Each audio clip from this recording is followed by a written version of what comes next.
Hello, good afternoon everyone. আজ Friday আর আমরা চলে এসেছি আলিপুর জেল মিউজিয়ামে।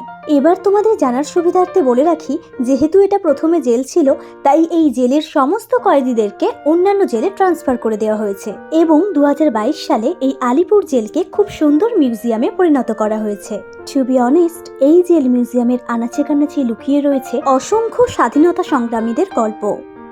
আর এই জেলেই কিন্তু হয়েছিল শহীদ ক্ষুদিরাম বসুর ফাঁসি, আর সেই ফাঁসির মঞ্চ আজও ঠিক সেভাবেই রয়েছে, যা তোমরা এখানে এলে দেখতে পাবে। এবার তোমাদেরকে বলে রাখি, আলিপুর জেল মিউজিয়ামের নিয়ারেস্ট মেট্রো স্টেশন হলো যতীন দাস পার্ক। তাই তোমরাও এখানে আসতে চাইলে তোমাদেরকে প্রথমে যতীন দাস পার্ক মেট্রো স্টেশনে নামতে হবে, তারপর 1 নম্বর গেট দিয়ে বেরিয়ে তোমাদেরকে একটা অটো ধরে নিতে হবে। ব্যাস, তাহলেই তোমরা ইজিলি চলে আসতে পারবে এই আলিপুর জেল মিউজিয়ামে। আলিপুর জেল মিউজিয়াম খোলা থাকে প্রতিদিন সকাল 11টা থেকে বিকেল 5:30 পর্যন্ত।